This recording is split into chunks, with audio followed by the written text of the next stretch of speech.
നമസ്കാരം. നിത്യജ്യോതിഷത്തിലേക്ക് എല്ലാ മാന്യ പ്രേക്ഷകർക്കും സ്വാഗതം. ഇന്ന് 2025 ജൂലൈ മാസം 31-ാം തീയതി 1200-ാം ആണ്ട് കർക്കിടക മാസം 15-ാം തീയതി വ്യാഴാഴ്ച. ഇന്ന് നക്ഷത്രം വന്നിരിക്കുന്നത് ചിത്തിര നക്ഷത്രമാണ്. ചിത്തിര നക്ഷത്രങ്ങളിൽ ശുഭനക്ഷത്രമാണ്. അതുപോലെ ഇന്നത് ശുഭവാരവുമാണ്. വ്യാഴാഴ്ച. വ്യാഴം എന്ന് പറയുമ്പോൾ ശരിക്ക് നക്ഷത്ര ഗുരുവാണ് വ്യാഴം. ദേവഗുരുവായ ബൃഹസ്പതിയാണ് വ്യാഴം. എല്ലാ ദേവന്മാരും ബഹുമാനിക്കുന്ന ആളാണ് ബൃഹസ്പതി. ദേവമന്ത്രിയാണ്. അതുമാത്രമല്ല, ഗ്രഹങ്ങളിൽ വെച്ച് ഏറ്റവും ബലവാനും വ്യാഴം തന്നെയാണ്. ആ വ്യാഴാഴ്ചയും ശുഭനക്ഷത്രമായ ചിത്തിരയും ഒത്ത് വന്നിരിക്കുകയാണ്. അപ്പോൾ ഇന്ന് ശുഭകാര്യങ്ങൾക്കെല്ലാം അനുകൂലപ്രദമായ ദിവസമാണ്. അതുപോലെ തന്നെ കർക്കിടക മാസത്തിൽ ബർത്ത്ഡേ വന്നിട്ടുള്ള ചിത്തിര നക്ഷത്രം വന്ന് ബർത്ത്ഡേ ആയിട്ട് വന്നിട്ടുള്ളവർക്ക് ഒരു വർഷത്തെ ഫലത്തെയാണ് ചിന്തിക്കേണ്ടത്. വാർഷിക ഫലത്തെ ചിന്തിക്കുമ്പോൾ നിങ്ങൾക്ക് ഒരു വർഷം വളരെ ഭാഗ്യദായകമായി തീരും.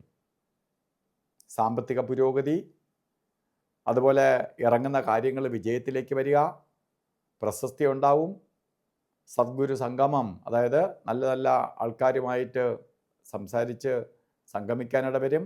ഇതിനെല്ലാം അനുകൂലപ്രദമായ ഒരു വർഷമാണ് നിങ്ങൾക്ക് എന്നറിയുക. അപ്പം നിങ്ങൾ ഈ ഒരു വർഷത്തെ വേണ്ട രീതിയിൽ വിനിയോഗിച്ചോളുക. അതുപോലെ ഇന്നും ഓരോ കാര്യത്തിന് ഇറങ്ങുമ്പോൾ രാവുകാല സമയം നോക്കി തിരിക്കണം.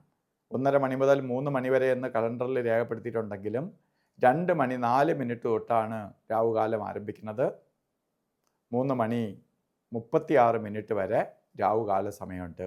രാവുകാല സമയം ഒരു ശുഭകാര്യങ്ങൾക്കും എടുക്കാതിരിക്കുക. പ്രത്യേകിച്ച് യാത്രയ്ക്ക് പാടില്ല. ബാക്കി ശുഭകാര്യങ്ങൾക്ക് പാടില്ല, എടുക്കുന്നതുകൊണ്ട് കുഴപ്പമില്ല. യാത്രയ്ക്ക് ഒരു ശുഭകാര്യത്തിന് എടുക്കാത്ത 2 സമയങ്ങളേ ഉള്ളൂ: യമകണ്ഠനും ഗുളികനും. ഇന്ന് ഗുളികകാല സമയം വരുന്നത് 9:24 തൊട്ട് 10:58 വരെയും യമകണ്ഠകാല സമയം വരുന്നത് 6:18 തൊട്ട് 7:51 വരെയും. ഈ സമയം ഒരു ശുഭകാര്യങ്ങൾക്കും എടുക്കാതിരിക്കുക. അതുപോലെ ഇന്നും അഭിജിത്ത് മുഹൂർത്തമുണ്ട്. 12:07 തൊട്ട് 12 മണി 55 മിനിറ്റ് വരെ 48 മിനിറ്റ് ഉള്ളതിൽ 4 മിനിറ്റ് ഒഴിച്ച് 44 മിനിറ്റും നമുക്ക് എല്ലാ ശുഭകാര്യങ്ങൾക്കും എടുക്കാം. ഇന്ന് നമ്മൾ ഓരോ കാര്യത്തിന് ഇറങ്ങുമ്പോൾ വസ്ത്രധാരണത്തിൽ ശ്രദ്ധിക്കണം.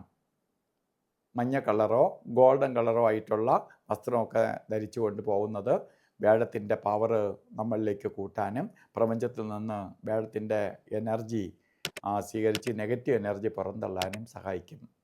അപ്പോൾ ഇന്നത്തെ ദിവസം എല്ലാവർക്കും മഹാഗുരുവിൻ്റെ അനുഗ്രഹത്താൽ നല്ലത് വരട്ടെ എന്ന് പ്രാർത്ഥിച്ചുകൊണ്ട് നിർത്തുന്നു. നന്ദി, നമസ്കാരം.